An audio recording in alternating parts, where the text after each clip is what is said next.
Hello everyone. Last video में हम लोगों ने स्टडी किया था number of microstate for a particle which is confined in a limited region, और वो region 1 dimensional, 2 dimensional, 3 dimensional, f dimensional, किसी भी रीजन डायमेंशन का हो सकता है।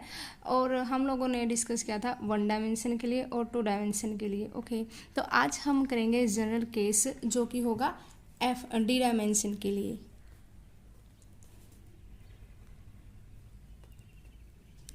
ओके, यानी हमारा जो पार्टिकल होगा वो डी डायमेंशनल रीजन में कन्फाइंड होगा। ओके, अगर वो डी डायमेंशनल रीजन के अंदर कन्फाइंड है तो इसकी डिग्री ऑफ फ्रीडम कितनी आ जाएगी हमारी? डी। ओके, और जो आज हम केस स्टडी करेंगे वो रिलेटिविस्टिक पार्टिकल और नॉन रिलेटिविस्टिक पार्टिकल दोनों के लिए होगा। ओके, अब हम क्या कंसिडर करके चलते हैं कि एनर्जी ऑफ ए पार्टिकल, यानी जो पार्टिकल हम स्टडी कर रहे हैं जो डी डायमेंशनल रीजन के अंदर कन्फाइंड है, उसकी एनर्जी डायरेक्टली प्रोपोर्शनल है p की पावर s।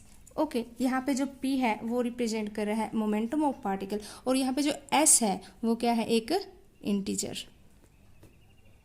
ओके, और ये चीज़ आपको याद रखनी है, वैल्यू ऑफ s। s क्या है? ये 1 भी हो सकता है और 2 भी हो सकता है। अब ये 1 किसके लिए होगा? ये 1 होगा रिलेटिविस्टिक एंड मासलेस पार्टिकल्स के लिए।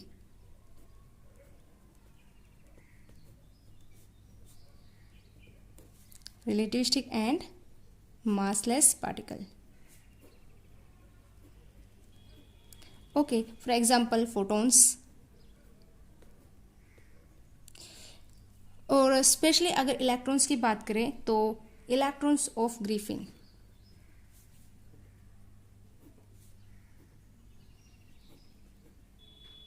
ओके,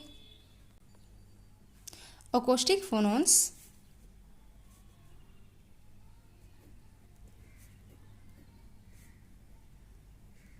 ओके, तो s की वैल्यू 1 होगी किन के लिए? रिलेटिविस्टिक पार्टिकल्स के लिए, जो कि हो सकते हैं मे बी फोटॉन्स हो सकते हैं, अकोस्टिक फोनॉन्स हो सकते हैं। और अगर इलेक्ट्रॉन्स, अगर सिंपल इलेक्ट्रॉन बोल दिया जाए तो वो आएगा हमारा नॉन रिलेटिविस्टिक पार्टिकल में।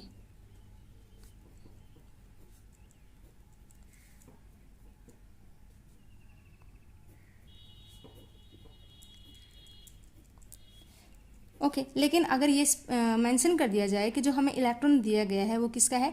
ग्रिफिन का है, और तो वो एक रिलेटिविस्टिक पार्टिकल बन जाएगा, और उसके लिए s की वैल्यू कितनी आएगी हमारी? 1। ओके, और क्या आ जाएगा हमारा? इलेक्ट्रॉन्स। जैसे नॉन रिलेटिविस्टिक पार्टिकल है वो कौन से हो सकते हैं? मे बी इलेक्ट्रॉन हो सकता है और ऑप्टिकल फोनॉन्स हो सकते हैं।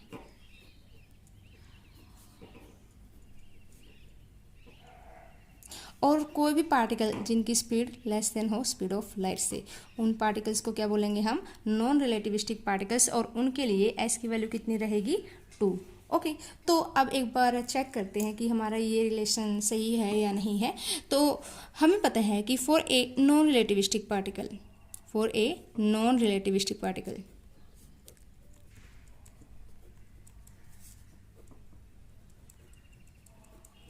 एनर्जी किसके बराबर होती है? E is equal to p²/2m।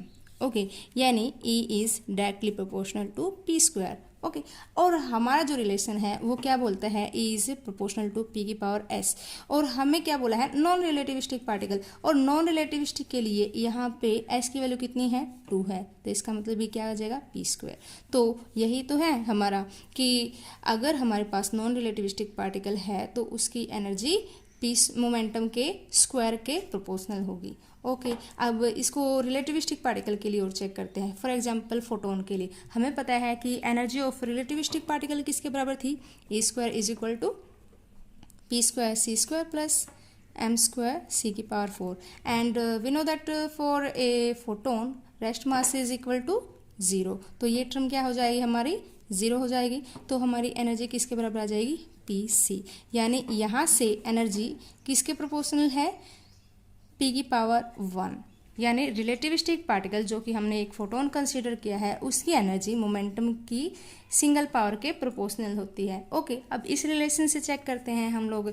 हमारा रिलेशन क्या बोलते हैं कि E is proportional to p की पावर s, और s की वैल्यू रिलेटिविस्टिक पार्टिकल के लिए क्या है? 1 है, तो हम कह सकते हैं कि E is proportional to P, यानी हमारा जो रिलेशन है वो क्या है, एक करेक्ट रिलेशन है। ओके, तो हम क्या कर रहे हैं कि हमारा जो पार्टिकल है वो एक डी डायमेंशन के अंदर कन्फाइंड है और उस पार्टिकल की एनर्जी मोमेंटम की p की पावर s के प्रोपोर्शनल है। ओके, और यहाँ पे s की वैल्यू 1 और 2 हो सकती है और वो रिलेटिविस्टिक और नॉन रिलेटिविस्टिक पार्टिकल के लिए वेरी करेगी। ओके, अब यानी हम क्या डिस्कस कर रहे हैं, एक जनरल केस डिस्कस कर रहे हैं। ओके, अब हमें निकालनी है number of microstate for a particular value of momentum, यानी क्या निकाल रहे हैं हम, number of microstate for a particular value of momentum, और किसके लिए निकाल रहे हैं, for a D dimensional space के लिए। ओके, तो अब हमें क्या पता होना चाहिए, पहले तो हमें पता होना चाहिए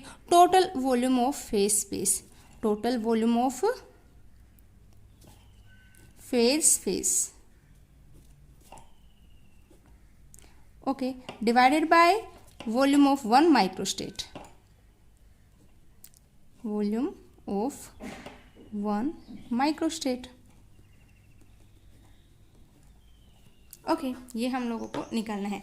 अब आपको एक चीज याद रखनी है कि volume of a D dimensional space is equal to volume of D dimensional space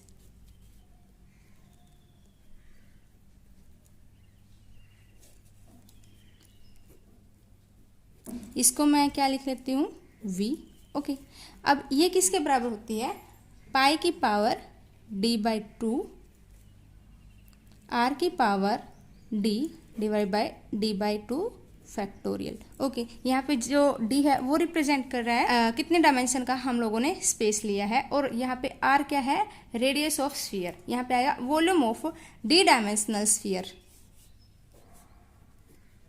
हम किसकी निकाल रहे हैं, एक डी डायमेंशनल स्फीयर की हम वॉल्यूम निकाल रहे हैं, और उसका फॉर्मूला क्या होता है, पाई d/2 r की power d divided by d/2 factorial. Okay, एक बार इसको चेक करते हैं कि ये एक करेक्ट रिलेशन है या नहीं। ओके, फॉर एग्जांपल हम कंसिडर करते हैं वन डायमेंशन के लिए d is equal to 1। Okay, यानी अगर हमारा स्फीयर है, अगर हम उसको एक वन डायमेंशन में कंसिडर करके चलते हैं तो वन डायमेंशन में वो क्या बनाएगा, एक डायमीटर बनाएगा ना, तो इसकी वॉल्यूम किसके बराबर आ जाएगी, v is equal to pi, d की पावर कितनी है, यहाँ पे 1 है, तो ये कितना आ जाएगा 1/2, और यहाँ पे कितना आ जाएगा r, d की वैल्यू कितनी है 1 है, और ये क्या आ जाएगा 1/2 फैक्टोरियल। ओके, और आप लोगों को पता होना चाहिए 1/2 factorial is equal to value कितनी है, √π/2। ओके, ये इससे कैंसिल हो जाएगा, तो ये क्या आ गया 2r। तो हमारा स्फीयर अगर हम उसको एक डायमेंशन में कंसिडर करके चलते हैं तो क्या बनाएगा, एक डायमीटर बनाएगा। अगर हम इसको 2 डायमेंशन के लिए कंसिडर करके चलते हैं, और हमें पता है फॉर ए 2 डायमेंशन स्फीयर वो किसके बराबर होता है, एक सर्कल के बराबर होता है, और वो क्या रिप्रेजेंट करेगा, एरिया ऑफ सर्कल, तो उसकी वैल्यू आनी चाहिए हमारा πr²। इस फॉर्मूले से चेक करते हैं कि ये आती है या नहीं। ओके, तो यहाँ पे हमारी क्या आ जाएगी, v is equal to, for किसके लिए कंसिडर कर रहे हैं हम, d इज इक्वल टू 2 के लिए। ओके, यहाँ पे v की वैल्यू कितनी आ जाएगी, पाई, d की वैल्यू कितनी है 2 है, तो 2/2 is equal to 1। Okay, r की power 2 divide by 2/2 1 factorial, 1 factorial की वैल्यू कितनी होती है 1। ओके, तो ये कितना आ जाएगा πr², तो हमारा एग्जैक्ट है। और हम अगर इसको 3 डायमेंशन के लिए अगर कंसिडर करें, 3 डायमेंशन के लिए क्या आएगा, ये एक स्फीयर बनाएगा जिसकी वॉल्यूम कितनी होती है हमें पता है 4/3 πr³। ओके, एक बार चेक कर लेते हैं इसके लिए भी ये एग्जैक्ट है या नहीं।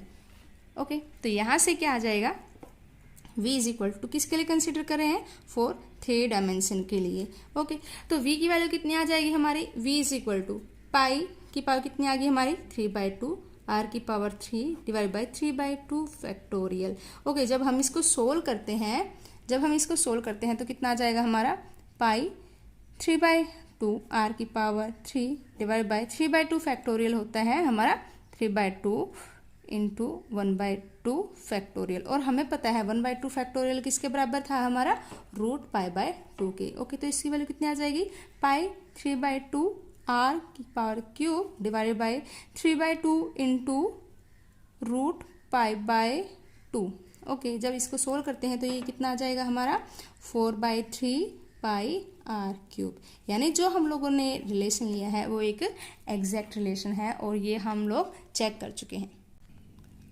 ओके, तो हम कह सकते हैं volume of D dimensional space is equal to pi की पावर d/2 आर की power d divide by d/2 factorial. Okay, अगर हमें डी डायमेंशनल स्पेस का क्या निकालना हो, area of D dimensional sphere, just इसको डिफ्रेंशिएट कर दीजिए with respect to area of D dimensional space is equal to, इसको डिफ्रेंशिएट करना है आपको with respect to radius, then we get यहाँ कंप्लीट डिफ्रेंशिएशन आएगा। ओके, तो ये कितना आ जाएगा d पाई d/2 आर की power d-1 divide by d/2 factorial. इसको आप खुद चेक कीजिएगा। ओके, अब हमें पता, अब क्या निकालना है हमें, number of microstate for a particular value of momentum. वो किसके बराबर है, वॉल्यूम ऑफ फेज स्पेस, और वो किसके बराबर है हमारी, ये वाली वॉल्यूम। ये वाली वॉल्यूम कितनी है, पाई d/2 पाई की पावर d/2 आर की power d divide by d/2 factorial divided by volume of one cell या फिर वॉल्यूम ऑफ वन माइक्रोस्टेट। और हम लोगों को पता है वॉल्यूम ऑफ वन माइक्रोस्टेट वो किसके बराबर थी, h की पावर f। f किसके बराबर है, डिग्री ऑफ फ्रीडम, यानी कितने डायमेंशन का हम लोगों ने स्पेस लिया है, और हम लोगों ने कितने डायमेंशन का स्पेस कंसीडर करके चल रहे हैं हम लोग, डी डायमेंशनल स्पेस। तो वॉल्यूम ऑफ वन माइक्रोस्टेट कितनी आ जाएगी for D dimensional space is equal to h की पावर d। तो यहाँ पे आ जाएगा total number of microstate in a phase space and this space is D dimensional space. Okay, तो ये किसके बराबर आ गया, ये आ गया हमारा number of microstate for a particular value of momentum. Sorry, यहाँ पे आर है वो मोमेंटम आएगा ना, क्योंकि हम कंसिडर कर रहे हैं मोमेंटम स्पेस को। तो यहाँ पे कितना आ जाएगा, पाई d/2, यहाँ पे आ जाएगा p की power d divide by d/2 factorial h की पावर d। और ये हम लोगों ने किया है सिर्फ मोमेंटम रीजन के लिए, बट हमें पता है इसके साथ साथ ये हम लोगों ने दिखाया है इसके मोमेंटम कोऑर्डिनेट्स को, बट इसके पोजीशन कोऑर्डिनेट्स भी तो रहते हैं ना, तो उसको आ जाएगा, उनकी वॉल्यूम क्या कंसिडर करके चलते हैं, v। ओके, तो यहाँ पे आ जाएगा vb। ठीक है, ये आ गया हमारा for a particular value of momentum. अगर हमें बोल दिया जाए कि calculate the number of microstate for a particular value of energy, for a particular value of energy क्या आ जाएगा हमारा, जस्ट मोमेंटम को रिप्लेस करना है एनर्जी से। और हमें पता है कि जनरल केस में हम क्या कंसीडर करके चल रहे हैं, E is directly proportional to P की पावर S। ओके, जब मैं इस प्रोपोर्शनैलिटी के साइन को हटाती हूँ तो कोई कांस्टेंट आ जाएगा, सपोज A एक कांस्टेंट है P की पावर S। ओके, बट कई बार आपको जो फॉर्मूला दिया मिलेगा उसमें आपको P की बजाय K दिया मिलेगा, और K क्या है, यहाँ पे वेव वेक्टर है जो रिप्रेजेंट कर रहा है कि किस डायरेक्शन में हमारी वेव मूव कर रही है। ओके, तो यहाँ पे जो P है वो किसके बराबर होता है, h कट K, यानी K और P डायरेक्टली लिंक्ड होते हैं। तो कई बार आपको एनर्जी रिलेशन P की फॉर्म में भी दिया जा सकता है, but most of the time जो CSIR नेट और गेट के एग्जाम के जो क्वेश्चंस आते हैं उनमें एनर्जी का और K का रिलेशन हमें दिया मिलता है। ओके, तो आप ये वाला रिलेशन याद रखिएगा। तो यहाँ से क्या आ जाएगा, हम मोमेंटम को रिप्लेस कर सकते हैं ना, E की वैल्यू यहाँ से P की वैल्यू कितनी आ जाएगी, E/A, और इसकी वैल्यू कितनी आ जाएगी, 1/S। तो क्या मैं इस रिलेशन में मोमेंटम को चेंज कर सकती हूँ, कर सकते हैं ना। तो number of microstate for a particular value of energy वो कितनी आ जाएगी हमारी, पाई d/2, यहाँ से कितना आ जाएगा हमारा E/A की पावर 1/S। यहाँ पे d भी है तो यहाँ पे आ जाएगा d/S, यहाँ पे आ जाएगा v divide by d/2 factorial h की पावर d। ओके, और हमें बोल दिया जाए calculate the number of microstate for a energy range from E to E plus DE। तो क्या करना था, लास्ट वीडियो में हम बहुत बार कैलकुलेट कर चुके हैं इसको, तो क्या करेंगे, जस्ट इस इक्वेशन को हम लोगों को डिफ्रेंशिएट करना है with respect to energy, then we get omega dash E, ये क्या रिप्रेजेंट कर रहा है, number of microstate for a energy range from E to E plus D E is equal to, यहाँ से क्या क्या आ जाएगा हमारा डी बाई एस आगे आ गया, और यहाँ पे 1/a ये एक कांस्टेंट है ना, तो इसको मैं अलग कर लेती हूँ d/s। ओके, तो यहाँ पे कितना आ जाएगा पाई d/2 यहाँ पे v, और जब मैं इसको डिफ्रेंशिएट करती हूँ तो कितना आ जाएगा e की power d/s minus 1 divided by d/2 factorial h की पावर d, और यहाँ पे कितना आ जाएगा हमारा de। ओके, और अगर हमें बोल दिया जाए calculate the density of state, density of state और नंबर ऑफ माइक्रोस्टेट का हम लोगों को रिलेशन पता है, और वो क्या है हमारा, number of microstate for a energy range from E to E plus D E is equal to density of state into D E. Okay, जब मैं इस रिलेशन से इसको कंपेयर करूंगी तो यहाँ पे डेंसिटी ऑफ स्टेट किसके बराबर आ जाएगा, density of state is equal to D by S 1/a की power d by S pi की पावर d/2 v, यहाँ से आ जाएगा e d by S minus 1 divided by d/2 factorial और h की पावर d। ओके, तो हम कह सकते हैं कि जो डेंसिटी ऑफ स्टेट है इज प्रोपोर्शनल टू e की पावर d/s माइनस 1। ओके, तो हम यहाँ से क्या कंक्लूड कर सकते हैं कि if we have a D dimensional space, क्या है, if we have a D dimensional space and energy is proportional to p की पावर s और proportional to energy is proportional to k की पावर s, क्योंकि मैंने आप लोगों को बता ही दिया कि P और K दोनों क्या होते हैं, डायरेक्टली प्रोपोर्शनल होते हैं, तो हम ये लिख सकते हैं ना। तो density of state is proportional to E की पावर d/s माइनस 1। ये एक इम्पोर्टेंट नोट है, और इसी के बेस पे हमें क्वेश्चन पूछे जाते हैं। ओके, और इन्हीं क्वेश्चंस को अब मैं आपके साथ डिस्कस करने वाली हूँ।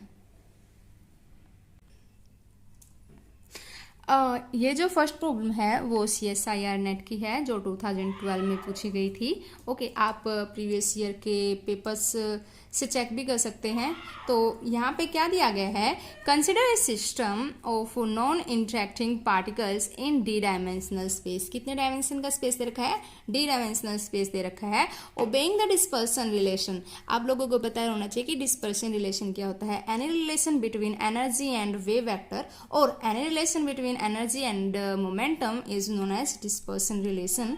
एंड यहाँ पे जो डिस्पर्सन रिलेशन दिया गया वो क्या है, E is equal to A K की power S। Then density of state, इसने इसको किससे रिप्रेजेंट कर रखा है, NE से, बट वर्ड वही है density of state.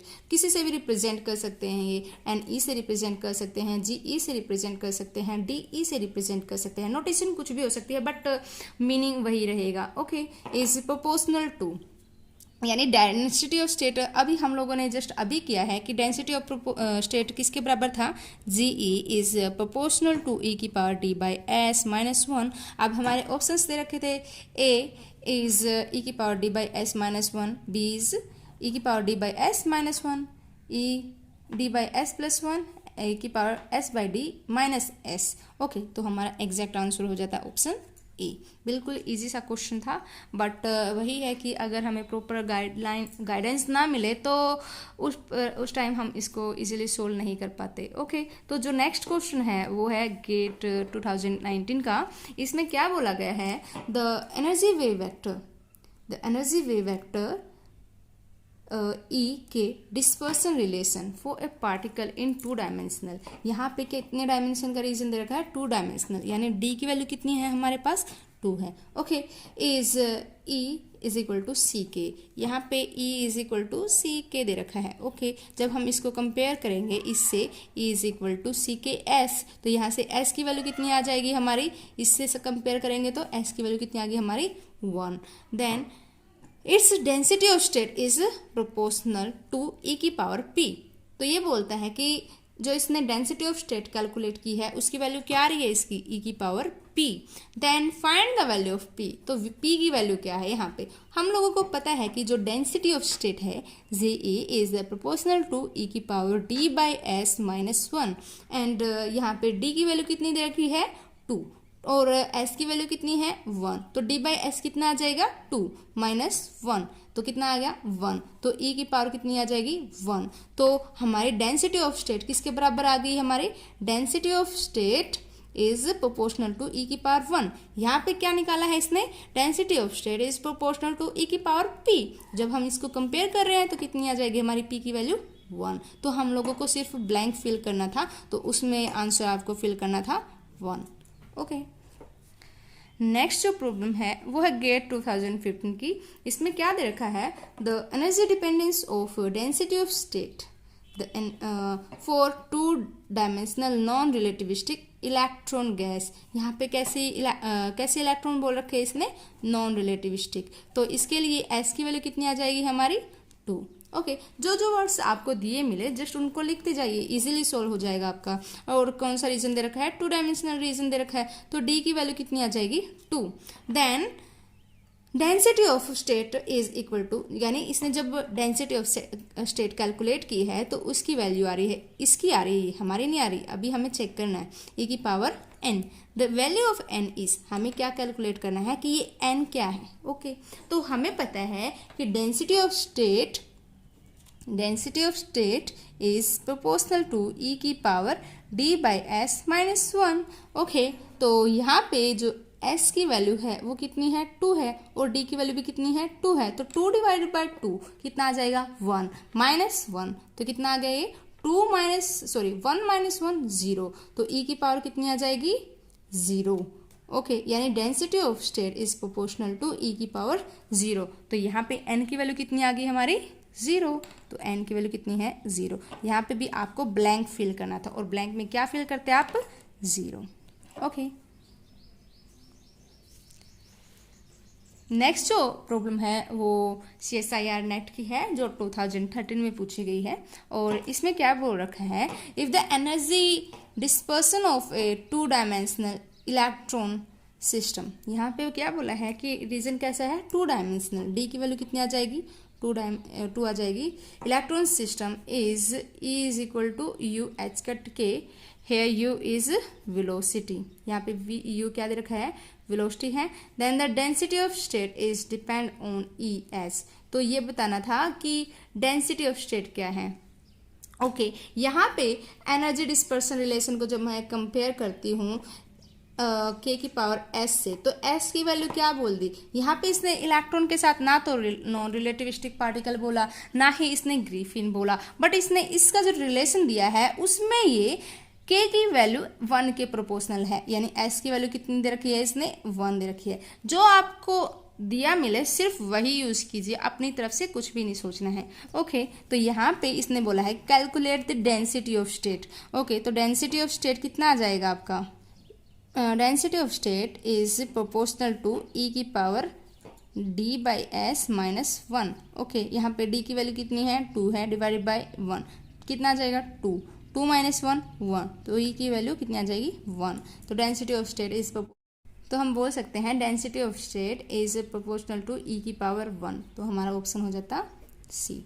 Okay next जो प्रॉब्लम है वो एक गेट की प्रॉब्लम है। इसमें क्या बोल रखा है consider 2 dimensional electron gas of N electron of mass m each in a system of size L/L।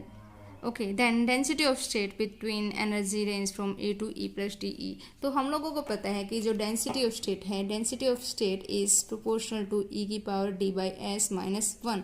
Okay यहाँ पे डी क्या दे रखा है 2 दे रखा है ना। यहाँ पे डी की वैल्यू कितनी दे रखी है 2 डायमेंशनल रीजन दे रखा है हम लोगों को। और यहाँ पे जो एस की वैल्यू है वो क्या रहेगी 2। डी की वैल्यू कितनी है 2 है। एस की वैल्यू कितनी रहेगी इसके लिए 2 रहेगी क्योंकि जो हमें इलेक्ट्रॉन दिया गया है वो एक नॉन रिलेटिविस्टिक इलेक्ट्रॉन है। तो density of state is proportional to किसके बराबर आ जाएगी 2 बाई 2 1 माइनस 1 0। तो e की पावर 0 के यानी it is independent of energy, तो हम क्या बोलेंगे, अब यहाँ पे जब हम ऑप्शंस देखते हैं तो यहाँ पे आ रहा है e की पावर 1/√e, यहाँ पे आ रहा है √e, यहाँ पे आ रहा है e के। ओके, यहाँ पे सिर्फ एक ही टर्म है जिसमें e नहीं है, तो ये आ जाएगा हमारा आंसर। तो हमारा ऑप्शन हो जाता ऑप्शन ए। ओके, अगर आप लोगों को मेरी वीडियोस इंफॉर्मेटिव लगती है तो प्लीज़ इनको अपने फ्रेंड्स के साथ शेयर कीजिएगा और हमारे चैनल को सब्सक्राइब कीजिएगा। Thank you.